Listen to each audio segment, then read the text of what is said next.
Bueno, continuamos ahora con la incompetencia, como estábamos mencionando en la cápsula anterior, y vamos a empezar diciendo que la incompetencia puede decretarse por declinatoria o por inhibitoria.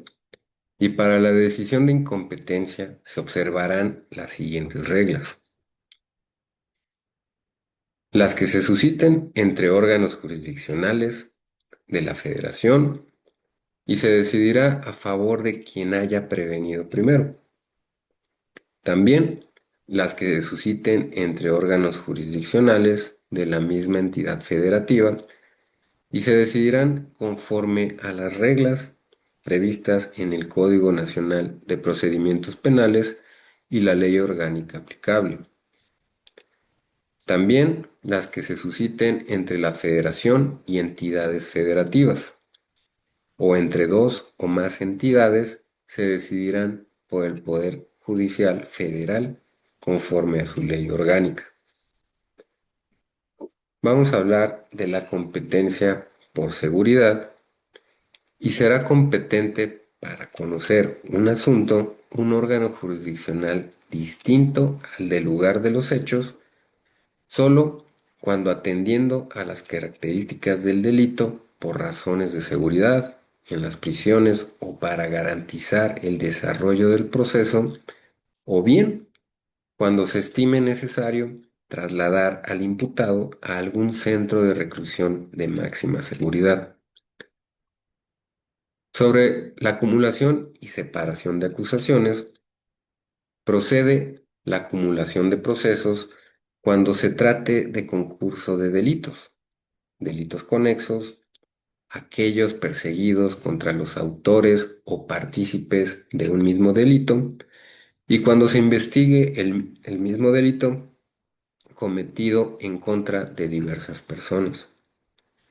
Procede la separación de los procesos cuando de continuar la acumulación el proceso se demorará en perjuicio a alguna, y esto alguna de las personas imputadas en la misma causa penal o bien cuando lo soliciten las partes. Ahora, sobre el momento procesal oportuno. La acumulación, como la separación de procesos, procederá antes de dictar el auto de apertura a juicio. Ok, entonces con esto terminamos sobre la incompetencia y vamos a continuar ahora sobre las pruebas. Las pruebas, además, hay que poder analizarlas, además de ofrecer, ya vimos el momento para ofrecer, cuando se admiten, el desahogo, pero es una parte muy importante para analizarlas y describirlas dentro del desarrollo del juicio. Por esto vamos a ver sobre las pruebas. Los datos de prueba se encuentran dentro de la etapa de investigación y esto es la referencia a un contenido de un determinado medio de convicción, y esto para establecer la existencia de un hecho delictivo. Por ejemplo, un vestido, un zapato, una botella encontrados en la escena del crimen.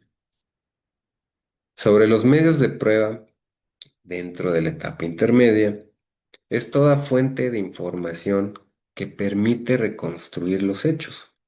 Por ejemplo, la declaración del testigo, perito, la víctima o el ofendido o un documento incorporado a la audiencia. Ahora, la prueba esta se encuentra dentro de la etapa de juicio y es todo conocimiento de un hecho incorporado en el tribunal de enjuiciamiento mediante los principios del sistema. Ahora vamos a hablar sobre los niveles probatorios, como ahorita los describimos.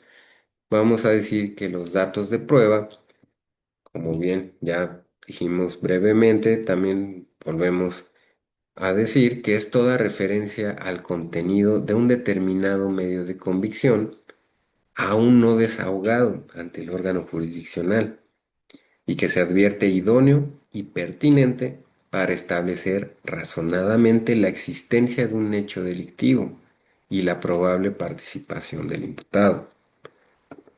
Ahora, continuamos con los medios de prueba y los medios o elementos de prueba son toda fuente de información que permite construir los hechos, respetando las formalidades procedimentales que están previstas para cada uno de ellos.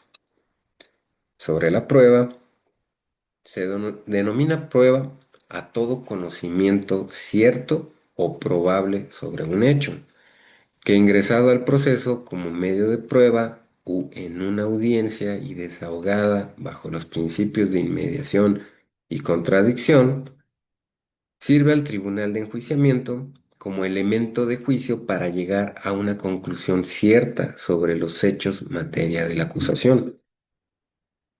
Continuamos con los medios de prueba y para esto tenemos a la prueba testimonial.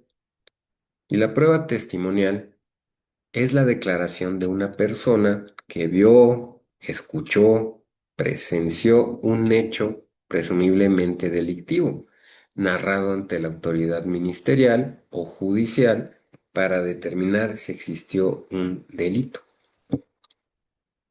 No están obligados a declarar el tutor, curador, pupilo, cónyuge, concubina o concubinario, conviviente del imputado, la persona que hubiere vivido de forma permanente con el imputado durante por lo menos 2 años anteriores al hecho, tampoco sus parientes por consanguinidad en la línea recta, ascendente o descendente hasta cuarto grado y en colateral por consanguinidad hasta el segundo grado inclusive, salvo que fueran denunciantes. Ahora, sobre la declaración del acusado, el acusado podrá rendir su declaración en cualquier momento durante la audiencia. Podrá hacerlo libremente o a preguntas expresas de las partes. En este caso, podrán utilizar las declaraciones previas rendidas por el acusado, y esto para apoyo de memoria, evidenciar o superar contradicción. La autoridad judicial podrá hacerle preguntas aclaratorias también. También tenemos la documental, y se considera documento todo soporte material que contenga información sobre algún hecho relacionado con el delito.